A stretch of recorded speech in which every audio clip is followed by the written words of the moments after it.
Everyone, welcome back our channel. Guys, पिछले topic की video में आपने देखा था कि यहाँ पे हमने एडवांस एक्सेल की सीरीज स्टार्ट करी थी, जिसमें हमने ये बताया था कि एक्सेल कहाँ से शुरू करना चाहिए, इसके अंदर क्या क्या क्राइटेरिया है, क्या क्या डेटा टाइप्स होते हैं, कैसे कैसे डेटा एंट्री किया जाता है, ये वगैरह चीजें मैंने आपको बताई थी पिछले टॉपिक में। इसी टॉपिक को आगे बढ़ते हुए आज हम सीखेंगे एक्सेल के कुछ बेहतरीन कॉन्सेप्ट कि इसके अंदर क्या क्या चीजें आप लोग कर सकते हैं। स्टेप बाय स्टेप गाइस आपको वीडियो देखना पड़ेगा, तभी आपको ये समझ में आएगा। अगर आपकी कोई भी क्वेरी होती है तो कमेंट सेक्शन में आप कमेंट जरूर मेंशन करें, ताकि आपकी क्वेरी पे हम एक वीडियो बना पाए सब लोगों के लिए, और उस वीडियो को जो देखेंगे शायद कहीं ना कहीं उनकी लाइफ पे वो जरूर यूज किया जाएगा। तो बने रहिए इस वीडियो में। सो गाइस, सबसे पहले आपने एक्सेल ओपन कर लेना है। आज जो हम सीखेंगे गाइस, हम लोग बात करेंगे आज काउंट फैमिली के बारे में। एक्चुअली एक्सेल के अंदर जो पार्ट है, जो कॉन्सेप्ट है, वो आपको सीक्वेंस वाइज ही समझना पड़ेगा। अगर आप एक्सेल को बड़े ध्यान से देखें तो आपके पास टैब होते हैं, फाइल है, होम है, इंसर्ट है, पेज लेआउट है, फॉर्मूलाज है, डेटा टैब्स है, और रिव्यू टैब है, व्यू टैब है, एंड डेवलपर टैब है। गाइस, ये एक बनाया गया टूल्स है, वो भी हम आपको बताएंगे कि किस प्रकार ये खुद भी आप बना सकते हैं। कस्टमाइज टैब यहाँ पे यूज किए जा सकते हैं। बट जो गाइस हमारा कॉन्सेप्ट आज रहेगा सबसे पहले सीखने का, टैब्स तो गाइस आपको सीखने ही सीखने हैं, बट शुरुआत में आपको सीखने होंगे फंक्शन या फॉर्मूले। तो गाइस, फॉर्मूले सीखने का एक कॉन्सेप्ट जरूर होगा, आपको सीक्वेंस वाइज ही पढ़ाना पड़ेगा, तभी गाइस आपकी चीज समझ में आएंगी। तो आज हम बात करेंगे काउंट फैमिली के बारे में। हर प्रकार के फॉर्मूले होते हैं, कैटेगरी वाइज फॉर्मूले आपको मैं बताऊंगा। अगर आप फॉर्मूला सेक्शन पे आप जाएं तो यहाँ पे बहुत सारी कैटेगरी के फॉर्मूले हैं। रिसेंटली यूज फॉर्मूलेज होते हैं, फाइनेंशियल कैटेगरी के फॉर्मूले होते हैं, लॉजिकल्स के फंक्शंस होते हैं, टेक्स्ट फंक्शंस होते हैं, डेटा टाइप के होते हैं, लुकअप्स के होते हैं, मैथमेटिक्स के होते हैं, मोर फंक्शंस के अंदर आपके पास इंफॉर्मेशन स्टैटिस्टिक्स, बहुत सारे प्रकार के फॉर्मूलेज होते हैं जिसकी कोई लिमिट नहीं है। एक्सेल के अंदर कोई फॉर्मूला आपको बता भी नहीं पाएगा कि एक्सेल के अंदर इतने फॉर्मूलेज होते हैं। एक अनुमान के मुताबिक बहुत सारे फंक्शंस होते हैं, बट काउंट कभी भी किसी ने नहीं किया, क्योंकि इसके अंदर डेली अपडेशन होती रहती है, इसलिए कोई इसका एक स्टैटिक्स नहीं है। बट फिर भी 500 प्लस फॉर्मूले होते ही होते हैं। कितना आप यहाँ पे देख के चलिए, क्योंकि हर कैटेगरी के यहाँ पे फॉर्मूलेज आपको मिलेंगे। उस कैटेगरी के स्टार्ट में मैं आपको करूंगा आज काउंट फंक्शंस के बारे में, काउंट फैमिली के बारे में। यहाँ पे count A, count, count if, count ifs and count blank के फंक्शंस की बात की जा रही है। तो इस टॉपिक को कवर करते हुए चलते हैं। सबसे पहले गाइस हम लोग डेटा समझ लेते हैं। हमारे पास कुछ एक मिक्स डेटा यहाँ पे दे रखा है। डेटा के अंदर हमने टाइप किया है, ये हमारा एक डेटा है, कुछ भी एक मिक्स डेटा। सो गाइस, हमसे यहाँ पे 3 क्वेश्चन पूछे गए हैं, count all data, count numerical data, blank cells count, इस प्रकार के कुछ कॉन्सेप्ट दिए गए हैं। एक्चुअली अगर आपको इन्वेंटरीज को मैनेज करना है तो काउंट के फॉर्मूले का सबसे बड़ा यूज होता है एडवांस एक्सेल में। ये सब आपको जानकारी होनी चाहिए, नहीं है तो नोट करिए, चाहे आप कहीं ना कहीं इनको नोट जरूर करिए ताकि आपके काम आए। बेसिकली तो इन्वेंट्री को मैनेजमेंट करना, एक्चुअली जब हम लोग ऑफिस वर्क में काम करते हैं, किसी ऑर्गेनाइजेशन वर्क में हम लोग काम कर रहे होते हैं, तो हमारे पास लॉट्स ऑफ इन्वेंट्री आती है, जिसको मैनेज करने के लिए हमारे पास कुछ चीजें होती हैं। एक्सेल का काम, जैसे मैंने आपको बताया, इन्वेंट्री को मैनेज करना भी है। सो अब हमारे पास सिचुएशन क्या है, हमारे पास ये डेटा दिया गया है। बोरिंग क्लास नहीं लगेगी गाइस, एक स्टेप आपको एक न्यू तरीके से बताया जा रहा है, आप इसको चीजें तो समझे। सो बेसिकली गाइस, यहाँ पे ये पूछा जा रहा है कि काउंट ऑल डेटा, यानी कि मिक्स डेटा हमारे पास है। हमारा क्वेश्चन ये है कि हमारे पास टोटल इन्वेंट्री कितनी है जो हमारे पास काम करने के लिए यहाँ पे आई है, या टोटल इन्वेंट्री है कितनी हमारे पास, जो ये डेटा दिया गया है आपको। सो बेसिकली आपको यहाँ पे सारे काम फॉर्मूले में ही लिखना है, जैसे मैंने आपको पिछली वीडियो में बताया था। तो यहाँ पे गाइस हम यूज करेंगे इक्वल टू पार्ट, क्योंकि हमें गिनना है बेसिकली, तो हमें सारी चीजें गिननी पड़ेगी। अगर मैं किसी एक बुक स्टोर में काम कर रहा हूँ तो आपको सारी बुक गिननी पड़ेगी ना, कि कितनी बुक्स हमारे पास टोटल है। बस वही काम है गाइस आपका काउंट का यहाँ पे। तो काउंट ए वो फॉर्मूला है जो टोटल इन्वेंट्री काउंट करेगा। तो काउंट ए की हम बात करेंगे, डेफिनेशन आ रही है, count the number of cells in the range that are not empty. इसका समझ में तो आपको आएगा नहीं, बट मैं आपको बताता हूँ। बेसिकली काउंट ए वो फॉर्मूला है जो सारे सेल्स को काउंट करता है कि उसमें टोटल इन्वेंट्री कितनी है, चाहे वो नंबर हो चाहे टेक्स्ट हो, ब्लैंक सेल को काउंट नहीं करता, ये ध्यान रखना है। तो काउंट ए यानी कि काउंट ऑल, और जितने भी नंबर्स हैं आप उनको एक बार में आप सिलेक्ट कर लो, यहाँ से लेके यहाँ तक, क्योंकि मेरे पास इन्वेंट्री ये थी, क्योंकि ऊपर तो मेरा हेडिंग्स है। सो बेसिकली हमने यूज किया काउंट ए A2 से लेके A8 जो आपकी रेंज है, एंड इसमें से हमने ये देखा कि हमारे पास टोटल इन्वेंट्री कितनी है। हमने इसको एंटर प्रेस किया and you can see there are 7 entries. यहाँ पे गाइस इस पूरी रेंज में टोटल इन्वेंट्री आपके पास 7 इन्वेंट्री आपके पास नजर आती है यहाँ पे। उसी तरह यहाँ पे न्यूमेरिकल एंट्रीज कितनी है, सारे मुझे नंबर गिनने हैं। टोटल तो 7 हो गए, बट उसमें से नंबर कितने हैं? तो गाइस ये चेक करने के लिए हमारे पास फॉर्मूला है काउंट। काउंट वो फॉर्मूला है जो नंबर्स को काउंट करता है, जितने भी नंबर्स आपके पास है। इस रेंज में कहीं ना कहीं टेक्स्ट नंबर कुछ ना कुछ हमने मिक्स किया है। अगर आपने हमारी पिछली वीडियो देखी होगी तो उसके अंदर हमने बताया था आपको कि टी क्या है, नंबर्स क्या है, कौन कौन से डेटा टाइप्स होते हैं, ये हमने वहाँ पे देखा होगा। सो मुझे यूज करना थे काउंट। यहाँ पे टोटल इन्वेंट्री कितनी है हमने चेक कर लिया है। काउंट यानी कि न्यूमेरिकल एंट्रीज कितनी है इसको सिलेक्ट कर लिया, जो भी आपकी रेंज आ रही है ब्रैकेट क्लोज करके एंटर प्रेस करेंगे तो there are 2 numerical data entries. अब देखें ध्यान से तो नंबर कौन से निकलते हैं, 780 एंड 960। ये भी नंबर है क्योंकि यहाँ पे टेक्स्ट बन चुका है। ऑब्वियसली मैंने जैसा आपको बताया ये नंबर विद टेक्स्ट है, दैट मींस इसकी हमेशा जो काउंटिंग होगी वो काउंटिंग होगी आपके टेक्स्ट में। शायद यहाँ तक आपको समझ में आ गया होगा कि काउंट कैसे काम करता है एंड काउंट कैसे काम करता है।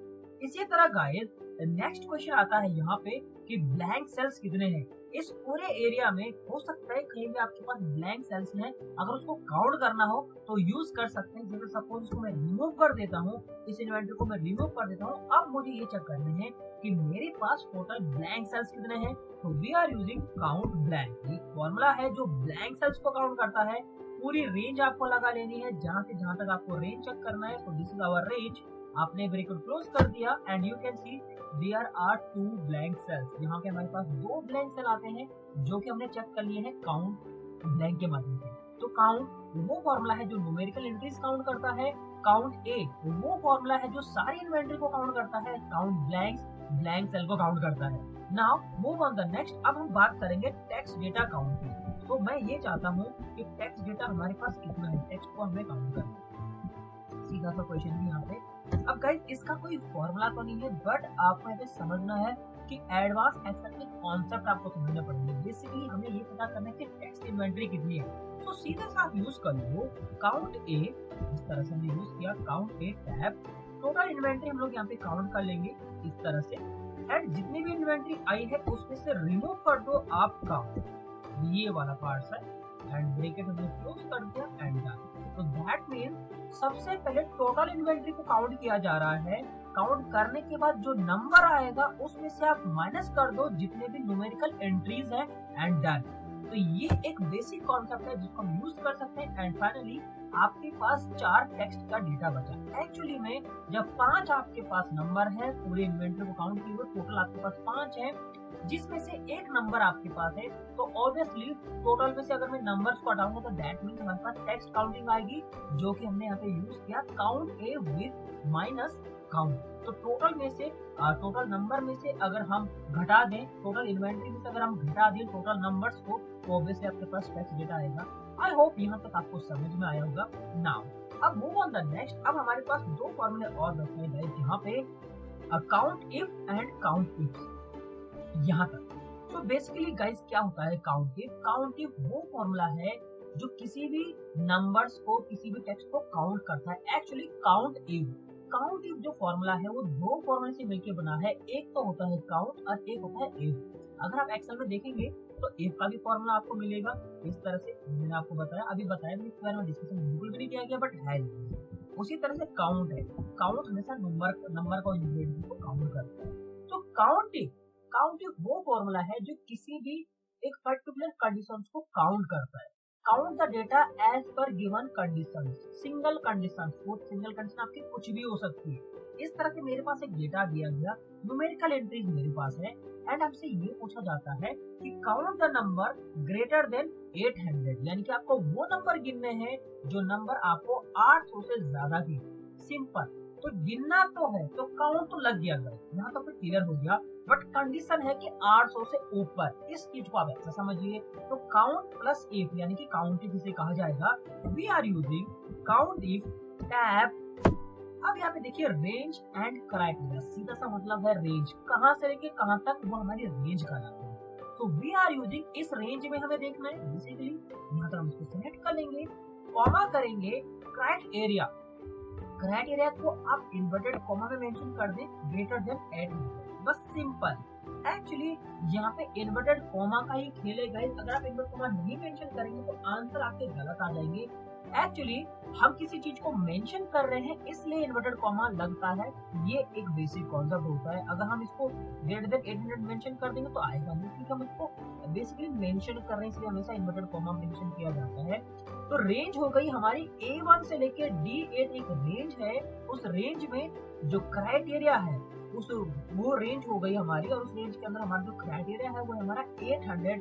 एंड आपके यहाँ पे देखेंगे जितने भी नंबर्स आपके आएंगे यहाँ पे काउंट हो जाएंगे। 16 एंट्रीज आपके पास है, तो जो नंबर आपके 800 से ऊपर है। तो काउंटिंग का पहला पार्ट ये है कि नंबर्स हमने गिने, ग्रेटर देन हो चाहे वो लेस देन है। इसी तरह आप यहाँ पे टेक्स्ट भी गिन सकते हैं। अगर नाम लिखे बहुत सारे, उस नाम की लिस्ट में आपको किसी एक पर्टिकुलर नाम को काउंट करना है तो काउंटिंग यूज किया जाता है। तो काउंटिंग जरूरी नहीं कि नंबर पे लगे, टेक्स्ट पे भी लगता है, ये आपको देखना है।